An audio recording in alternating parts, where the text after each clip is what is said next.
Hindi porke ikaw may-ari, ikaw na makikipag-usap sa kliyente. Hindi porke ikaw may-ari ng negosyo, ikaw na sa marketing. Pipili ka ng akma sa iyong personality at kung ano ang needs ng iyong negosyo. So kung present ang needs ng negosyo mo, operations, dun ka.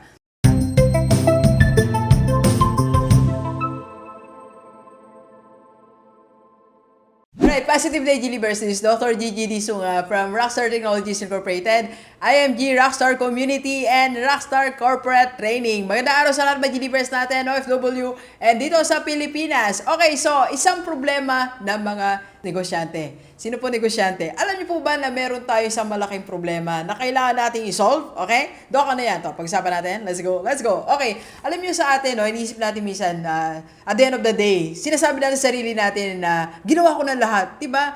Ginawa na natin lahat Pero parang may problem pa rin sa negosyo natin. At the end of the day, parang isip mo, parang kulang. So, masipag tayo, di ba?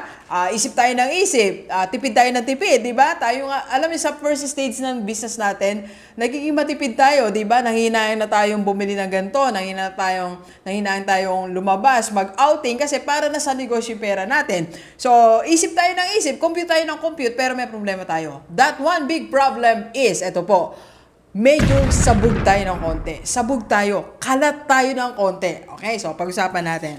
Alam nyo, ito rin po yung isa sa nakita kong problem ko. Medyo sabog po ako nung una. Nung una ako nagsisimula magnegosyo. Kalat, okay? Yun yung problem natin. Kinakalat natin ang nag-iisa nating sarili sa maraming bagay. Okay, so pag-usapan natin. So, una-una, halimbawa, meron kang isang negosyo. So, ikaw mismo, sabog ang isip natin. Alright? So, hindi natin malaman kung saan natin dadalhin sarili natin. Pag start-up po ang business natin o isang negosyo natin, tatlo po ang area na minsan yung sarili natin, ini-engage natin masyado sa tatlo. Okay? First, operations. Second, marketing. Third, closing deals or handling clients or prospect natin. So yung tatlong po na yan, napakalaga po niyan sa negosyo. So tayo, we're trying to fulfill these three roles.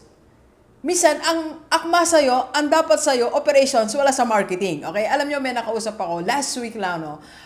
Siya yung, tingin ko pang operations siya So, hindi siya pang marketing Alam mo, pag pang marketing ka kasi, may charm ka ng konti. Alam nyo yung isa sa mga characteristics ng nasa marketing. Yung charm, yan. Ano yan sabi nila, inherent, pero for me, naaaral din yan Your smile, paano makipag-usap. Alam niyo, kukuha na ako nung package nila kasi meron akong gustong bigyan ng negosyo. Pero nakulangan ako sa charm ni Sir. Nakulangan ako sa enthusiasm ni Sir. Nakulangan ako sa energy niya.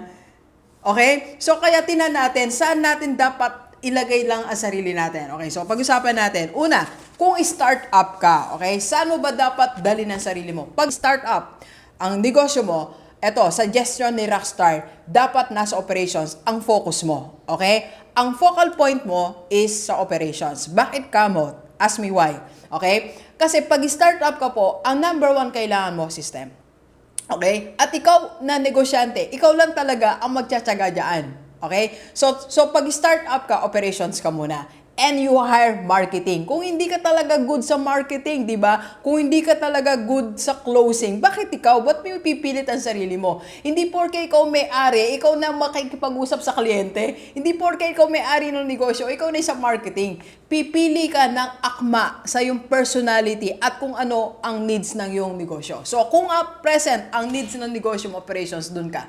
Okay? At yun ang expertise mo, technical. Alright? Dun ka mapunta. Alright, so second naman, so halimbawa 2 years na ang business mo. Pag 2 years na po ang iyong business, saan ka dapat? For me, mag-focus ka sa marketing kasi nakikipaglabanan ka na Labanan na po yan. Okay? So naipaglaban ka na sa market, may competition na, dapat tinan mo ang marketing. Alright? And pag matagal-tagal ka na, magpunta ka na sa strategy. Okay? You have to strategize. Alam nyo, misa sa negosyo, ulit-ulitin ko po nawawalan tayo ng tao sa strategy department. Dapat may strategy department. Dapat meron kang strategies. Dapat may isang nag-iisip na ano yung ano namin dito. Paano kami atake? Anong atake namin dito sa season na to? Anong atake namin sa produkto na to? Anong atake namin dito sa services na to? Dapat may tamang atake ka per area, per concept, per product, per season ng business mo. Alam mo, yan po yung natutunan ko sa pagninegosyo. Hindi pa po masyadong katagalan, no? Mga 6 years pa lang ako sa business. Pero ang pag-atake o yung tactic na tinatawag natin, yun napakalaga niyan, okay? Alright? Kaya sa atin pong lahat, start up ang business mo, tinan mo saan ka dapat, okay? Next, in running multiple business. Kung multiple naman business mo, etong gawin mo. Pero bago yan, magkape muna tayo. Kape po. Ang sarap po ng kape, black coffee.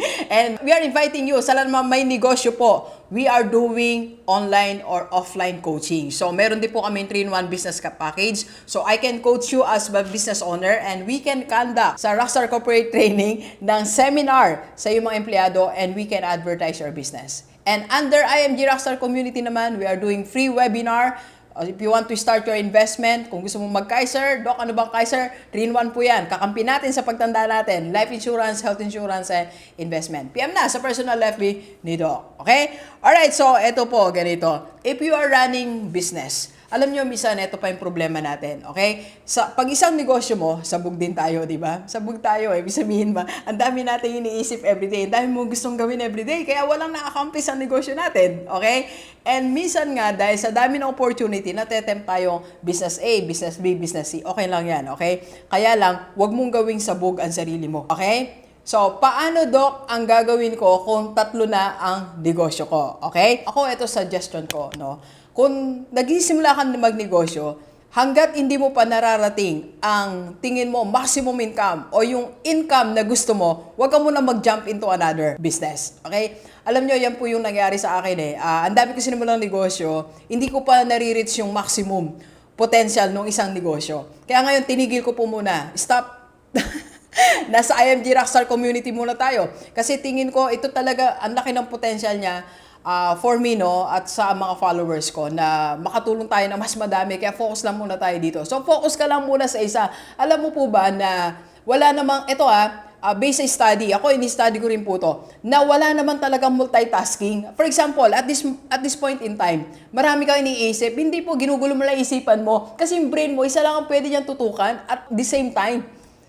Marami kang iniisip, yes, pero hindi yan sabay-sabay. Kaya ang nangyayari sa isip mo, sumasabog ka, na-stress ka, di ba?